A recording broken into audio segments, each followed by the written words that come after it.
When someone called the police to come and collect the body of a dead dog from the side of a busy road, the cops knew that they were in for a tough job. After all, someone had starved the dog and left it out to rot in a tiny cage. But just as it seemed that all hope was lost, one officer spotted something. In November 2016, cops attended to a scene in Austin, Texas. The incident proved to be one of the more disturbing parts of the officer's duties. Yes, a member of the public had alerted them to a dead dog on the side of a busy road. The animal's owner had apparently dumped her in a cage and left her there to die. Although officers had some idea of what to expect, nothing could have prepared them for what they found at the scene. There, inside the cage, lay the emaciated body of a female dog. Her tiny frame was lying on top of a pile of feces. The lifeless canine was also soaking wet. The dog appeared to be covered in rainwater and urine. Clearly, the unfortunate animal had been lying here for quite some time. What made the whole thing worse was the fact that the pup was still wearing a rhinestone collar. This signaled to the cops that someone had loved the animal at one point. Sadly now, she seemed to be just a pile of bones and matted fur. So, the police began their work of removing the dog off the road.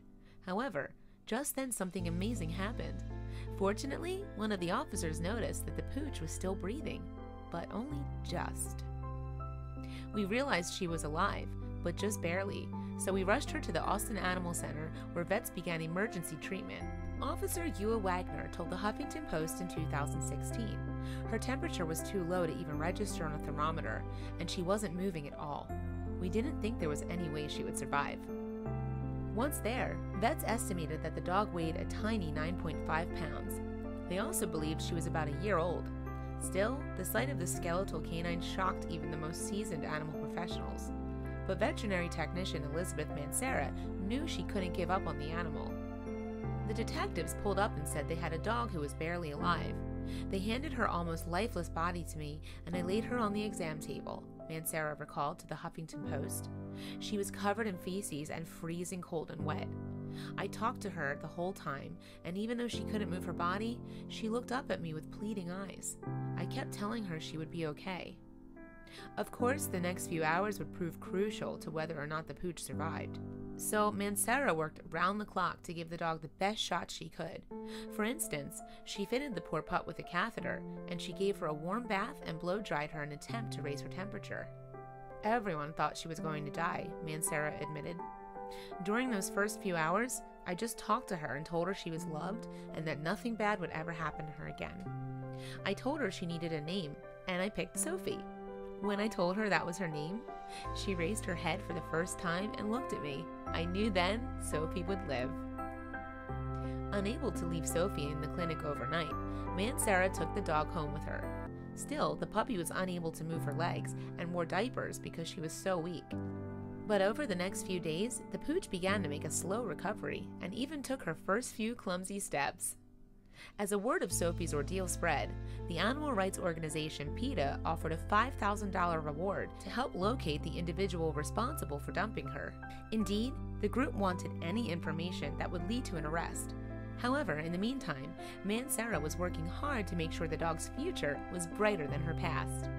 While Mansara cared for her at home, Sophie began to gain weight until she tripled in size. She also learned to walk again and began exploring her new surroundings. In fact, Sophie became so settled that Mansara couldn't bear the thought of giving her up. It was right around Thanksgiving, and I was watching Sophie gently play with my dog. She was so happy, and I could see a special connection between them. After all Sophie and I had been through, I knew she was going to be my dog. I reached down and kissed her, letting her know she had found her forever home. So, in December 2016, Mansara officially adopted Sophie, and now the pair are practically inseparable. The lovable pup even accompanies her mom to work and sometimes works with animal service officers to help teach the community about animal cruelty. Hopefully, then, something positive can come out of Sophie's horrific past. Certainly, no dog should have to experience the things she did. She's just living proof of some of the important work that the Austin Police Department Cruelty Unit does, said Tawny Hammond, Chief Animal Services Officer for the City of Austin. And it's easy to see how Sophies Tail is having a big impact on the community. It's hard for me to see those pictures from where she was found. It really breaks my heart to think of her cold and suffering with no one there to help her. But while Sophie is helping to change lives all over Austin, she's had the biggest effect closer to home. Saving Sophie has done so much for me. I have anxiety, and just being near her calms me and makes me happy, Sara told the Huffington Post. It's worrying to think what would have become of Sophie if cops had found her any later. Thankfully, after her amazing recovery, the pup is now fighting fit and ready to start living her happily ever after with Sara at her side.